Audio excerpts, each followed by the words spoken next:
Good morning student. Next topic है आपका कि आपको 3 कंपोनेंट्स के बारे में डिफ़ाइन करना है। इकोनॉमिक और उसके एलिमेंट्स हमने बता दिए। अब 3 मेन कंपोनेंट्स हैं उसके, consumption, production and distribution. Consumption का मतलब क्या होता है कि कंजम्पशन का मतलब है कि जितना भी एक कंज्यूमर कंज्यूम करता है, गुड्स को परचेज़ करता है, अपनी सेटिस्फेक्शन को पूरा करने के लिए करता है। क्योंकि मैंने आपको पहले ही बताया था कि जो कंज्यूमर है उसकी नीड्स क्या होती हैं, वो अनलिमिटेड होती हैं, और उसको पूरा करने के जो सोर्सेज हैं वो क्या होते हैं, वो लिमिटेड होते हैं। तो वो अपने आप को ऐसे सेटिस्फाई करता है गुड्स को यूज़ करके कि वो उसकी सारी आवश्यकताएं पूरी हो जाए। उसको बोलते हैं कंजम्पशन थ्योरी। प्रोडक्शन का मतलब क्या होता है कि एक प्रोड्यूसर है, वो ऐसे प्रोडक्शन करता है कि उसको ज़्यादा से ज़्यादा गेनिंग हो, ज़्यादा से ज़्यादा प्रॉफिट अर्न करे, और जो भी वो अपने सोर्सेज लगा रहा है, जो साधन लगा रहा है, वो उसको थोड़े कम कॉस्टली पड़े और वो ज़्यादा अर्निंग करे। जैसे इसमें भी दे रखा है कि प्रॉफिट अर्न करना है, उसकी जो जितनी रिवेन्यू है माइनस में कॉस्ट, यही उत्पादन या उत्पादक का व्यवहार है, मतलब बिहेव यही करता है। प्रोडक्शन बिहेवियर यही माना जाता है कि उसकी जितनी कॉस्ट आ रही है वो अपनी कॉस्ट को मिनिमम करके अपने प्रॉफिट को मैक्सिमाइज़ करने की कोशिश करे। उसके बाद डिस्ट्रीब्यूशन दे रखा है। डिस्ट्रीब्यूशन का मतलब होता है कि एक जो प्रोड्यूसर है उसकी इनकम है, जैसे मान लो एक प्रोड्यूसर है, अगर वो 5 लाख इनकम अर्न कर रहा है, तो ये 5 लाख के 5 लाख उसके नहीं हैं। इस 5 लाख में से वो रेंट भी दे रहा है, वो सैलरी भी दे रहा है, वो वेजेस भी दे रहा है, वो आगे कैपिटल अगर उसने ली है तो उस पर इंटरेस्ट भी दे रहा है। तो 4 चीज़ें होती हैं, land, labour, capital and entrepreneur. ये 4 चीज़ें होती हैं मेन जो फैक्टर्स होते हैं हमारे। तो वो लैंड के लिए क्या देगा, रेंट देगा, लेबर को क्या देगा, वेजेस देगा, कैपिटल पे क्या देगा, इंटरेस्ट देगा, और जो उसके साथ एंटरप्रेन्योर है उसको क्या देगा, प्रॉफिट देगा। ठीक है, तो ये हमारे फैक्टर्स हैं। इन फैक्टर्स के लिए जितनी भी उसकी इनकम है, इस अपनी इनकम को इन फैक्टर्स पे डिस्ट्रीब्यूट करता है। तो इसको बोलते हैं डिस्ट्रीब्यूशन बिहेवियर, डिस्ट्रीब्यूट करना, थ्योरी ऑफ डिस्ट्रीब्यूशन की मेन चीज़ यही होती है कि उसके पास जितनी भी कैपिटल है, जितना प्रॉफिट अर्न किया है, उसको डिस्ट्रीब्यूट कैसे करें। फिर नेक्स्ट मेन टॉपिक आता है statistic. What is statistic? Statistic क्या होता है कि इट मीन क्वांटिटेटिव इन्फॉर्मेशन और क्वांटिटी क्वांटिटी को इन एज्यूम करना, quantification of the facts and finding relating to different phenomena. वो कह रहा है कि अलग अलग सेक्टर से अलग अलग चीज़ों के जो भी हम डाटा कलेक्ट करते हैं, हमारे पास जितनी भी स्टैटिक इन्फॉर्मेशन आती है और क्वांटिटी फॉर्म में आती है, उसको बोलते हैं स्टैटिस्टिक। मतलब जितना भी हम डाटा कलेक्ट करते हैं और संख्या के रूप में जितने भी रिजल्ट हमारे पास आएंगे, वो स्टैटिस्टिक कहलाएगा। और यही स्टैटिस्टिक 2 फॉर्म में होती है, एक सिंगुलर होती है, एक प्लूरल होती है।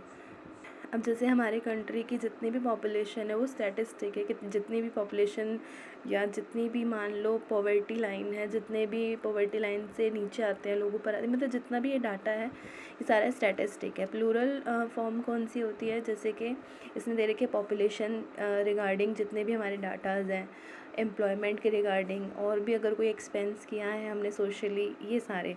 अगर हम एक पर्सन का खाली पॉकेट मनी ले रहे हैं तो वो क्या है, वो स्टैटिस्टिक नहीं कहलाएगी। ठीक है, आगे उसने कहा है data which are not stat और विच आर स्टैट। जैसे यहाँ पर भी देखो क्वांटिटेटिव फॉर्म है 4, बट इसका कोई रिज़ल्ट नहीं है, हम इससे कोई हम रिज़ल्ट या कंक्लूजन नहीं निकाल सकते। बट यहाँ जो एक लाइन दे रखी है उससे हम रिज़ल्ट निकाल सकते हैं कि यहाँ पर इतनी एज में इतना हाइट होती है और इतनी हाइट होती है। अगर किसी की पॉकेट मनी, ये भी क्वांटिटेटिव फॉर्म में है, बट इससे हमें कोई रिज़ल्ट नहीं है। बट अगर हम टोटल कंट्री की निकालेंगे तो उससे हम निकाल सकते हैं कंक्लूजन। तो ये स्टैट है, ये स्टैट नहीं है। उसके बाद ये रखा है सांख्यिकी की बहुवचन संज्ञा या समंकों के रूप में विशेषताएं। जो हमने प्लूरल फॉर्म पढ़ी है स्टैटिस्टिक की, उसकी करेक्टरिस्टिक्स दे रखी है क्या, कि aggregate of facts. Aggregate of facts का मतलब होता है कि कोई भी डाटा सिंगल फॉर्म में नहीं हो सकता, एक सिंगल नंबर कोई स्टैट नहीं है, कोई डाटा नहीं है, तो वो समंक मतलब डाटा नहीं कहलाएगा। ग्रुप ऑफ डाटा जो होते हैं जिनसे रिजल्ट निकलता है, वो क्या कहलाते हैं, स्टैट कहलाते हैं। न्यूमेरिकली एक्सप्रेस, न्यूमेरिकली मतलब हम इसको नंबर में एक्सप्रेस करते हैं, जैसे मैं लिख दूँ कोई छोटा है, बड़ा है, अमीर गरीब, वो नहीं, कितना अमीर है, पॉवर्टी लाइन कितनी है, तो वो स्टैट कहलाएगा। अफेक्टेड बाय मल्टी ये कह रहा है कि मल्टीप्लिसिटी ऑफ केसेस, ये इफ़ेक्ट करता है मतलब बहुत सारी चीज़ों से, किसी एक चीज़ से इफ़ेक्ट नहीं करता। जैसे कि मान लो डिमांड अगर इंक्रीज़ हो गई है तो बहुत सारे रीज़न से हो सकती है कि अगर किसी की इनकम इंक्रीज़ हो गई है, हो सकता है इन फ्यूचर में उसके प्राइसेस जो हैं बढ़ने वाले हों, हो सकता है कि प्राइस किसी चीज़ का बढ़ गया, हो सकता है कोई सब्सिट्यूट गुड्स है उसका प्राइस कम हो गया हो या घट गया हो या बढ़ गया हो। तो बहुत सारे फैक्टर हैं जो ये अफेक्ट करते हैं। उसके बाद दे रखा है रीज़नेबल एक्यूरेसी, उचित मात्रा में शुद्धता। जो स्टैट है, जो डाटा है हमारे पास, वो रीज़नेबल होने चाहिए। Placed in relation to each other, एक दूसरे संबंधित रूप होना।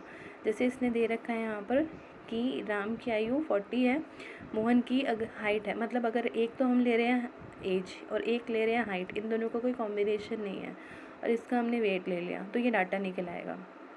प्री डिटरमाइन पर्पस, अगर मान लो मैं स्टैट के लिए कोई डाटा कलेक्ट कर रही हूँ तो मेरा पर्पस क्या है कि मुझे उस चीज़ के बारे में सारी इन्फॉर्मेशन लेनी है, तो वो प्री डिटरमाइन पर्पस मतलब पहले से ही हम कोई ऑब्जेक्टिव पूरा करने के लिए डाटा कलेक्ट करते हैं।